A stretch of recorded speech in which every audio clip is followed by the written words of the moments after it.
నిజమైన ధనవంతుడు. ఒకసారి రవీంద్రనాథ్ ఠాగూర్ జపాన్‌కు వెళ్లాడు. ఆయన రాసిన గీతాంజలి పుస్తకంపై ఓ 10 రోజుల పాటు రోజూ సాయంత్రం 6-7 వరకు ప్రసంగించేవాడు.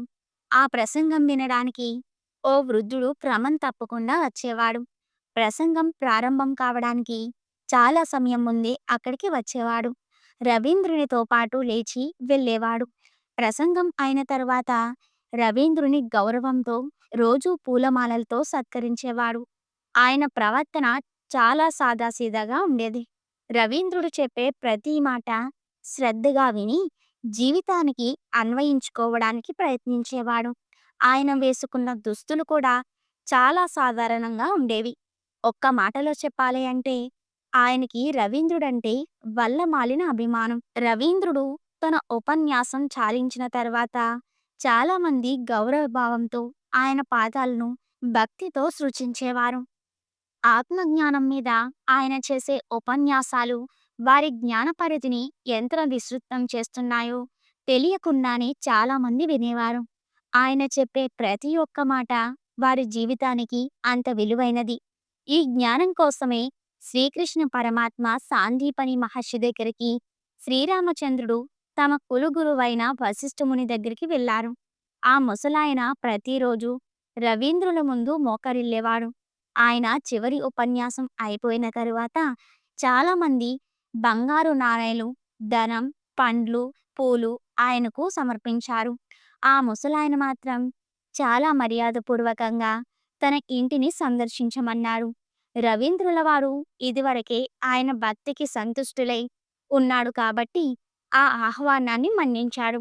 ఆ ముసలాయన మనస్సు ఆనందంతో పులకరించిపోయింది. ఠాగూర్ తన సహాయకుణ్ణి పిలిచి ఈ విధంగా అన్నాడు. ఈ పెద్దాయన చూస్తే ఉద్విగ్న మనస్కుడిలాగా ఉన్నాడు. మన రాక కోసం ఆయన ఎక్కువ ఖర్చు పెట్టకుండా చూసే బాధ్యత నీది. అలాగే వారి పిల్లలకి కూడా 200 యండ్లు ఇవ్వండి. ఆ ముసలాయన సాయంత్రం ఖచ్చితంగా 3:15 అయ్యేసరికి రోల్స్ రాయిస్ కారులో ఠాగూర్ ఉండే అతిథి గృహం ముందు వాలిపోయాడు. అంతకు మునుపు ఠాగూర్ 4 గంటలకు వస్తాడని చెప్పి ఉన్నాడు. ఆయన రవీంద్రుణ్ణి ఆ కారులో ఎక్కించుకొని ఓ కొండలాంటి ప్రదేశంపై ఉన్న ఇంద్రభవనం లాంటి పెద్ద భవంతిలోకి తీసుకువెళ్ళాడు. వెళ్ళగానే వాచ్‌మాన్ గౌరవంగా తలుపు తీసి నిలబడి సెల్యూట్ చేశాడు.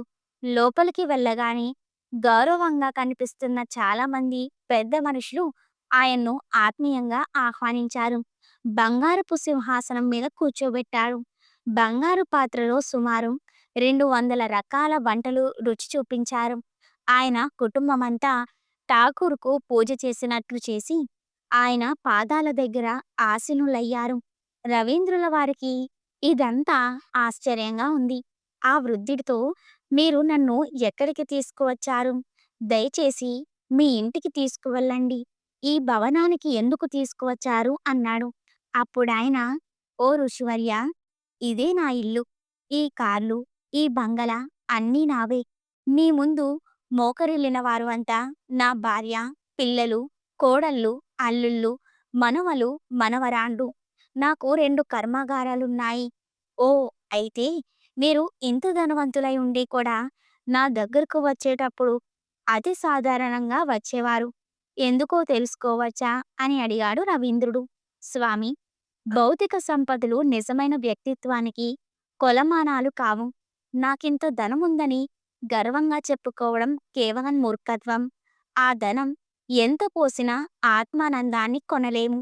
మనకున్న సంపద ఎప్పుడు ఎలా కరిగిపోతుందో ఎవరికీ తెలియదు. అలాగే ఎల్లప్పుడూ తన సంపదనలు కాపాడుకోవడానికి ఆలోచిస్తుండేవాడు. తన గురించి తాను ఆలోచించడానికి సమయం ఉండదు. ఈ ప్రపంచం దాటితే ఆ సంపదలకు విలువ ఉండదు.